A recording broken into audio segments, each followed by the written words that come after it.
What I thought to do is just give you a quick run through on the 10 rules, and I'll break them down into separate sections, just a couple of minutes on each.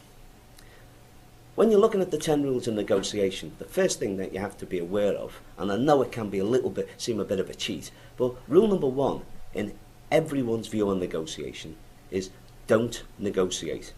And again, that's where the cheat comes from. There's only 10 rules, and rule number 1 is don't negotiate. What it says is, if you're selling, get the value proposition identified and sell to the value. Sell to the customer's problem, solve the problem, and then ask for the money. No negotiation needed. If you're buying, it's the other side of the coin. What you just do is you work out how much you want to spend, what the value to you is, and then tell the supplier how much you want to spend. No negotiation. They can make their own decision. And that's rule number 1. Don't negotiate unless you need to. Rule number 2 in negotiation is quite a careful one. Rule number 2 is never negotiate with yourself. Everyone has a tendency to lose a bit of confidence when they do go into a negotiation. They're thinking, how much can I get away with? What's the other guy thinking? What should I really be making as an offer? Well, the first thing you do is, if you're selling, lead with your list price. Don't negotiate with yourself, and don't try and round down your offer to make it appear a bit more acceptable to the other party. If you're buying, again, don't negotiate with yourself. Set a figure that you want to spend, might be within your budget, or just might be an expectation. And don't change from it. Go straight on, make that. If you have to make it as a first offer, make it that way. If not, hold back, but don't negotiate with yourself. That's rule number 2. Now, rule number 3 is never, ever, ever, ever, ever, ever accept the first offer. 2 reasons. First one is, if you're working with someone who is an instinctive negotiator, they will be keeping something holding back. So the first offer won't be the best one for you. The second reason is, if you're dealing with a professional negotiator, they're not going to try and break rule number 2. So they won't be negotiating with themselves already.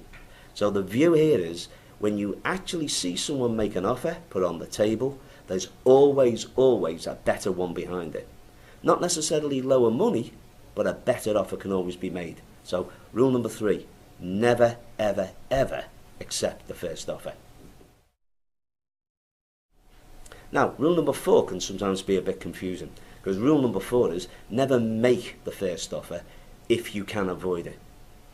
The point about this is that if the other guy makes his first offer, he's not going to try and break rule number 2, but you're not going to break rule number 3 and accept it anyway. So you never make the first offer if you can avoid it. Always get the other person to put their stake in the ground, because that might be the best price you're going to see today, but of course we're not going to accept it, so we're going to negotiate further on it. Rule number 4, never make the first offer if you can avoid it. Now, rule number 5 is slightly different, slightly more complex. When we go into any interaction with another party, whether we're buying or selling, we have to be aware that we've got 2 ears, 2 eyes, and 1 mouth.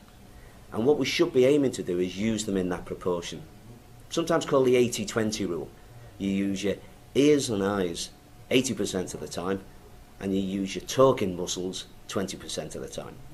The main reason for this is, while you're talking, you always have the potential to break the other 4 rules.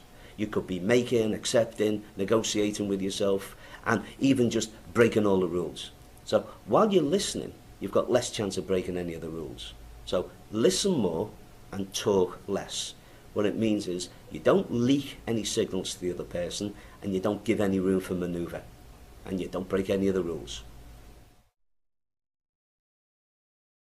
Rule number 6, never give anyone a free gift.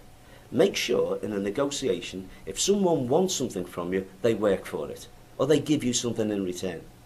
2 key reasons you never give anyone anything for free. And by that I don't just mean discount, I mean information, maybe even cooperation as part of a gift in a negotiation. Never give anyone a free gift, make sure they work for it, for 2 reasons. Number 1, today's free gift is tomorrow's starting point. So if you happen to give someone a 10% discount just because you can, on this deal they accept it. Next time you get engaged with them and you send them a $1,000 deal on the table, In their mind, they're already starting with a 10% discount. So your $1,000 deal is actually $900 to them before they've even started talking to you. The second reason you don't give anyone any free gifts is not only is it today's starting point, but it's an additional extra point that they're looking for after this. So they'll take the 10%, and because you easily gave them 10% last time, they'll want another 10% as a minimum. So you thought you were starting with $1,000 on the table. They are actually now talking about $810. They've taken their 10% from last time, and they're taking the next 10% as $90 on this one. Never give anyone any free gifts. Rule number 7, slightly more complex. And what it is primarily is, watch the salami. Now, there are two things that happen in a salami. The first one is, you can do it to yourself. Let's say, for example, that we have, we're selling a carpet fitting service. And what we have is, obviously we have the carpet, which is the raw material. We have the fitting, which is 4 fellas. Then we have all the gripper rods and all the equipment that goes on. And we have the underlay. If you put it all together, and this is a $2,000 deal, what you don't do is salami yourself by telling the other party, well, obviously $1,500 of this is the carpet, $300 is the fitting, $100 is the underlay, and another $100 is for the fittings and fixtures. You don't salami yourself that way, because the first thing the other guy says is, well, I'll fit it myself, so your $300 is gone. Next thing he says is, well, I'll use the old fittings and fixtures, so I don't need that $100. And then the next thing he says is, I'm not paying $100 for underlay, I can get it $50 elsewhere. And that's before he even starts trying to beat you down on the price of the carpet. So what you thought was a $2,000 deal is now down to a minimum of a starting point of maybe $1,500, $1,600. So don't salami yourself. And then the second thing, don't allow the other person to do it. Give them a total price, tell them what you're going to do, and then make sure that you look at rule number 1. Don't negotiate unless you need to. So rule number 7 is watch the salami. Rule 8, quite an interesting one. We call it avoid the rookie's regret. Everyone walks away from a deal wondering whether or not they could have got better. I don't care how professional you are, I don't care how good you are. Most people walk away thinking, could I have done better? Should I have done better? To avoid the rookie's regret, you have to be able to answer the 3 trading questions before you close the deal. And the 3 TQ, or the 3 trading questions are, number 1, if I'm about to make a concession to the other party, what is it going to cost me? So if I'm going to give this person an extra 10 days credit on $1 million deal, and my credit terms, what's it actually going to cost me this extra 10 days where it's in his bank, not mine? Second, what is it worth to the other guy?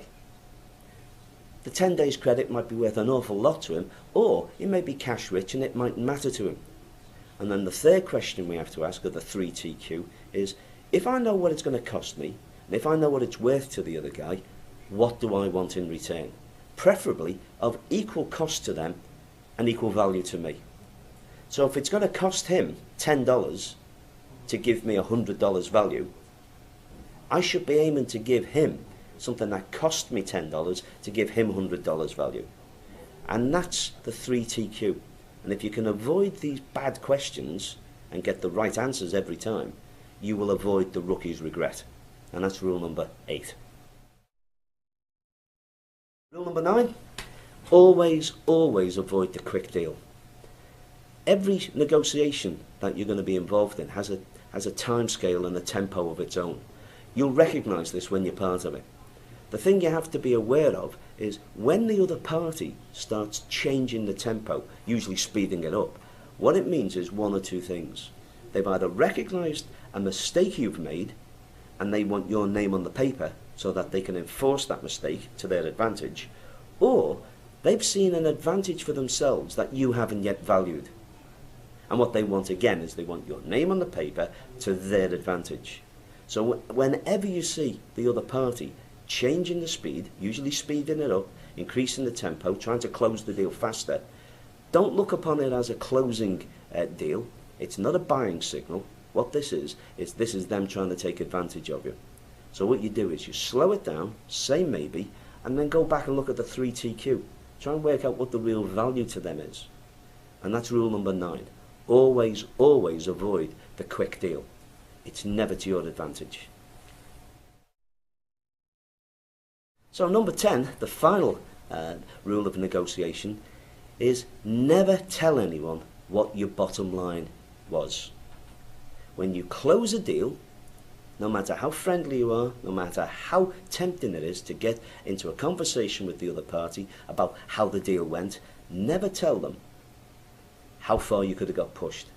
Even if there was a penny movement, even if there was a one-day movement, never tell them, because you could change what was a win-win into a perceived lose-win on their part. If they think they could have got an extra day worth of credit, an extra dollar's worth of finance, and you've kept it for yourself, they will see it as a lose. So rule number 10 is never tell them what your bottom line is. Don't tell them before you go in, not during the meeting, and certainly not at the end. So that's the 10th rule of negotiation.